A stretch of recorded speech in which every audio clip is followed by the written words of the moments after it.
నమస్తే. ఇన్నాళ్ళు నన్ను సపోర్ట్ చేస్తూ, ఎంకరేజ్ చేస్తూ మీ ప్రేమని నాకు అందిస్తున్న ప్రతి ఒక్కరికి కృతజ్ఞతలు. అలాగే ఈ వీడియో కూడా ఖచ్చితంగా మీకు ఉపయోగపడుతుంది. లైక్, షేర్ అండ్ సబ్స్క్రైబ్ చేసి మీ సపోర్ట్‌ని నాకు అందించండి. అలాగే ఈ వీడియో పట్ల మీకున్న అభిప్రాయాన్ని కామెంట్ సెక్షన్‌లో కామెంట్ చేసి తెలియజేయండి. ఇప్పుడు వీడియోని చూద్దాం. నమస్తే, వెల్కమ్ టు అవర్ ఛానల్. నేను పద్మిని. ప్రస్తుతంతో పాటు ప్రముఖ ఆధ్యాత్మికవేత్త, వాస్తు జ్యోతిష పండితులు నిట్టల ఫణిభాస్కర్ శర్మ గారు మనతో పాటు ఉన్నారు. మాట్లాడదాం. నమస్కారం అండి. కొన్ని ప్రత్యేకమైన తిథుల గురించి, కొన్ని ప్రత్యేకమైన కలయికల గురించి మాట్లాడటం ఎప్పటికప్పుడు ఆనందాన్ని ఇస్తుంది. ఎందుకంటే శాస్త్రంలో ఉన్నటువంటి, శాస్త్ర ప్రమాణికంగా ఉన్నటువంటి విషయాల గురించి మాట్లాడటం డెఫినెట్ గా ఆనందాన్ని ఇస్తుంది. అందులో ప్రధానంగా గురు పుష్యమి యోగం వస్తోంది అని అంటే దానికి ఉండేటటువంటి, నాకైతే చాలా ఇష్టం. గురు పుష్యమి యోగం రేపు 26వ తారీఖు గురు పుష్యమి యోగం ఏర్పడబోతోంది. అయితే రాత్రి మాటలు వస్తోంది కాబట్టి అసలు సమయం ఎప్పుడు అనేది ఒకసారి మీ ద్వారా, మరి గురు పుష్యమి యోగంలో ఎటువంటి పనులు చేసుకుని డెఫినెట్ గా ఆ యోగవంతమైనటువంటి రోజుని చక్కగా వినియోగించుకోవచ్చు అనేది మీ ద్వారా సార్. నిజానికి గురువారము అంటేనే దేవగురువు అయినటువంటి బృహస్పతి ఆధిపత్యాన్ని వహించేటువంటి రోజు. అందులో పుష్యమి నక్షత్రము అంటే సాక్షాత్ ఆధిపత్యాల్లో కూడా గురుడికే ఆధిపత్యాన్ని ఇచ్చారు.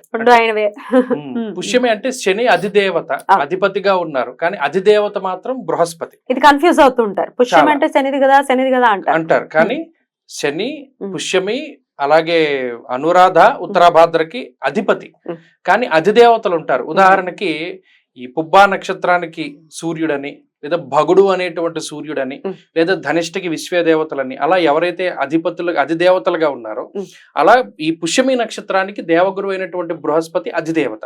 ఇప్పుడు ఆ నక్షత్రము తిథి కలిపి వచ్చినప్పుడు ఆ కలయికకి ప్రాముఖ్యత ఎక్కువ. కానీ ఇందులో కొన్ని పనులు చెయ్యకూడదు, కొన్ని పనులు చెయ్యొచ్చు అని కూడా శాస్త్రం చెప్తోంది. అంటే ఈసారి వచ్చింది శూన్యమాసం కాబట్టి పెద్ద ముహూర్తాలు అవి ఇవ్వలేదు, కానీ ఈ మధ్యన కొంతమంది వివాహ ముహూర్తాలు లేకపోతే గృహారంభ ముహూర్తాలు ఇవన్నీ కూడా ఇస్తున్నారు. గురు పుష్యమికి ఇవ్వకూడదు. ఎందుకంటే పుష్యమి నక్షత్రం మంచిదని చెప్తారు కదా వివాహానికి, కాదా? అసలు చేయకూడదు. చెయ్యకూడదా? అసలు వివాహం పనికిరాదు.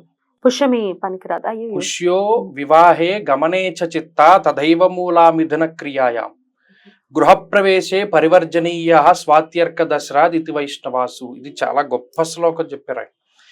అలాగే ప్రవేశే శనిరోహిణి వివాహే గురు పుష్యేతు షాణ్మాసాం మరణం ధ్రువం అన్నాడు ఇంకొక చరిత్రకారుడు. ఈ ఋషులందరూ చెప్పినటువంటి మాట ఏంటి అంటే పుష్యో వివాహే గమనేచ చిత్త అంటే కొన్ని ప్రయాణానికి ఆనందాది యోగాలని మనం పట్టిక చూస్తూ ఉంటాం. చిత్తా నక్షత్రంలో ప్రయాణం చేసిన వాడికి చాలా విచిత్రమైన కష్టాలు వస్తాయి అని చెప్తున్నాం. ఇవి మనకి తెలియదు. అలాగే పుష్యమి నక్షత్రంలో వివాహం అనేటువంటిది చెయ్యకూడదు. ఈ గురు పుష్యమి కలయిక వచ్చినటువంటి రోజున అసలు పనికి రాదు అన్నాడు. కాబట్టి ఇవి కొన్ని చేయకూడని ఉంటాయి, కొన్ని చేసే ఉంటాయి. సరే, చేసేవి ఏంటండి అంటే ఈ గురుగ్రహానికి ఆధిపత్యాన్ని కలిగి ఉండేటువంటి కొన్ని విషయాలు.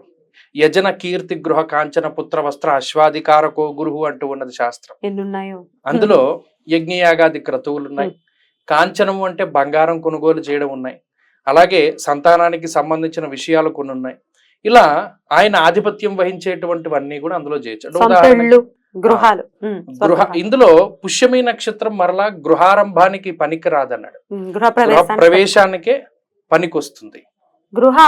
శంకుస్థాపనకి పనికి రాదు, గృహ ప్రవేశానికి పనికి వస్తుంది. ఓకే, ఇలా ఒక్కొక్క దానికి ఒక్కొక్క ఎక్సెప్షన్. ఇప్పుడు ఇందులో ఏం చేయొచ్చు? బంగారం కొనుగోలు చేయొచ్చు. అంటే మనం ఎప్పుడైనా ఈ గురు పుష్య యోగంలో బంగారం కొనుగోలు చేస్తే తాకట్టు పెట్టుకోరు, ఆ బంగారం వారి దగ్గరే ఉంటుంది. అలాగే బళ్ళు, ఇళ్ళు, స్థలాలు, పొలాలు, ఇటువంటివన్నీ. అంటే మరలా ఇందులో తారాబలం అనేటువంటిది ముఖ్యం. వాళ్ళకు కుదిరితే తారాబలం ఆ రోజు కొనుక్కోవచ్చు. అవి కాకుండా యజ్ఞయాగాది క్రతువులు ప్రారంభించడానికి లేదా పూర్తి చేయడానికి కూడా ఇది చాలా గొప్ప యోగంగా మనం చెప్పవచ్చు. అయితే ఈసారి వచ్చేటువంటి ఈ యోగము రాత్రి 11:34 వస్తుంది. సూర్యోదయాత్తు లేదు. సూర్యోదయాత్తు లేకపోవడం వల్ల, రాత్రి రావడం వల్ల ఈ కలయిక అనేటువంటిది అంత ప్రయోజనకారి కాదు. ఆధ్యాత్మికంగా ఏమైనా ఆధ్యాత్మికంగా చేసుకోదలుచుకున్న వారు మనకి ఉదయం వారహ అంటే ఇవాళ సూర్యోదయం నుండి రేపు సూర్యోదయం వరకు ఒక రోజు. ఆ రోజులో మరి ఈ పుష్యమి నక్షత్రం 11:34 నుండి ఎర్లీ మార్నింగ్ వరకు ఉంటుంది కదా. సూర్యోదయం వరకు ఉంది. అప్పుడు ఒరిజినల్ గా ఇది వరకు కాలంలో కొన్ని రకాలైనటువంటి ఆయుర్వేద వనమూలికల సాధనలో కూడా ఈ పుష్యమి గురువారం కలిసి వచ్చిన రోజున కొన్ని వేర్లను తెచ్చుకోవడానికి సేకరించేవారు ఉండేది. అయితే కొన్ని మరుగున పడుతూ ఉన్నాయి. ఇది ఆధ్యాత్మికంగా గురువు యొక్క ఆరాధన చేయడానికి. మరి ఎప్పుడు చేయమంటారు?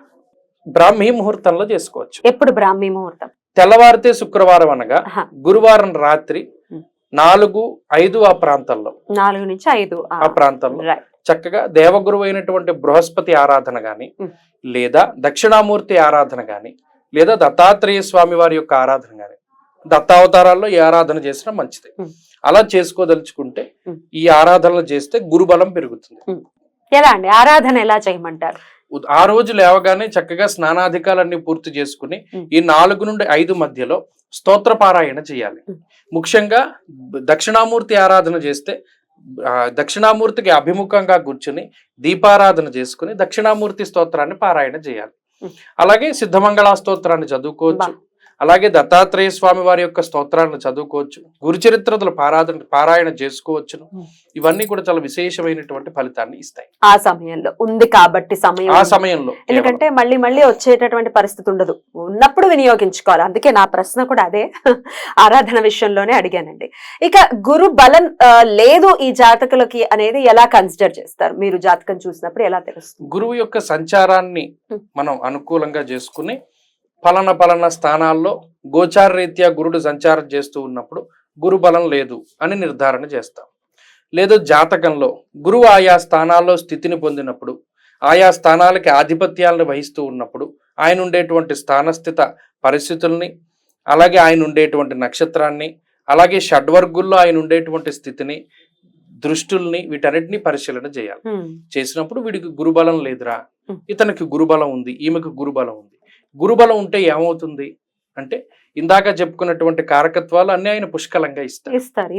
యజ్ఞయాగాది క్రతువులు జయినిస్తారు. ఎవరైతే ధనుర్లగ్నంలో గాని మీన లగ్నంలో గాని పుట్టినటువంటి వారు, ఉదాహరణకి మీన లగ్న జాతకులను చూసుకుంటే దశమంలో గురుడు ఉండగా పుట్టినటువంటి వారికి యజ్ఞయాగాది క్రతువులు అంటే చాలా ఇష్టంగా ఉంటుంది. మిగతా వారు చాలా కష్టపడినప్పటికీ వీరు అలవోకగా చాలా తేలిగ్గా యజ్ఞయాగాది క్రతువులు చేసేస్తారు. అటువంటి వారికి బాధ్యతలను గనక అప్పచెప్తే యజ్ఞయాగాది క్రతువులు వాళ్ళు పూర్తి చేయగలుగుతారు.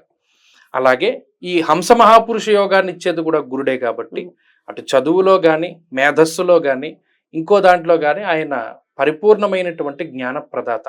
ఆయన జాతకంలో అనుకూలంగా ఉంటే చదువు కరతలామలకంగా వస్తుంది.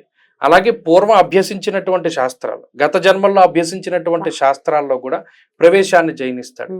జ్యోతిష్ శాస్త్రం మొదలుకొని అనేక రకాలైనటువంటి శాస్త్రాల్లో ఆయన యొక్క అనుగ్రహం ఉంటే ఆ ప్రతిభ మనం కనబరచగలుగుతాం.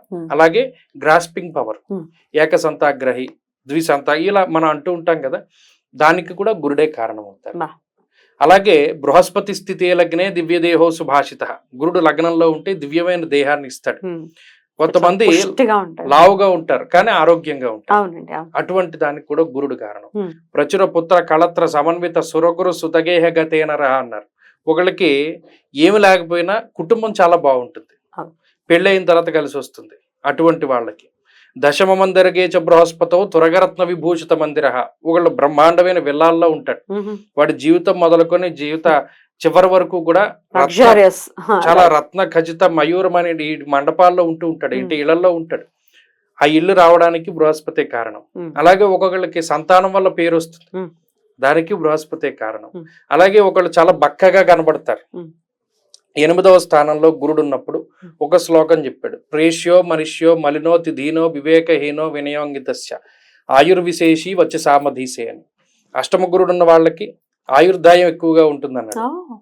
అలా ఒక్క గురుణ్ణి బట్టి జీవితంలో చాలా రకాలైనటువంటి విషయాల్ని నిర్ణయం చేసుకుంటా వచ్చారు. ఇది ఒక గ్రహం. ఈ గ్రహానికి మరలా దిగ్బలం ఉంటుంది. ఆయన పలానా స్థానాల్లో ఉన్నప్పుడు దిగ్బల శూన్యుడై ఉంటాడు, పలానా కర్కాటకంలో ఉన్నప్పుడు ఉచ్చ స్థితిలో ఉంటాడు, వర్గోత్తమంలో ఉంటాడు, ఇంకో చోట ఉన్నప్పుడు నీచ స్థానాల్లో ఉంటారు. ఇలా ఈ గురుగ్రహానికి సంబంధించినటువంటిది ఆ బలహీనంగా ఉన్నా లేదా బలంగా ఉన్నా ఇంకా బలవత్తరంగా మార్చుకోవడానికి ఆ గ్రహారాధన చాలా మంచిది. ఖచ్చితంగా ఇలా ప్రత్యేకంగా వచ్చినటువంటి తిథుల్లో మరీ ముఖ్యంగా చేసుకుంటే గురు బలాన్ని పెంచుకుంటే ఇన్ని అంటే ఇప్పుడు మీరు చెప్పినవన్నీ శుక్రకారకత్వాలు అని అనుకుంటాం. లగ్జరియస్ లైఫ్ ఉందనుకోండి, శుక్రుడు ఇస్తూ ఉంటారు, అనుకుంటారు. కానీ గురువు ఇచ్చినంత చాలా అద్భుతంగా వివరించారండి. కృతజ్ఞతలు. నమస్కారం.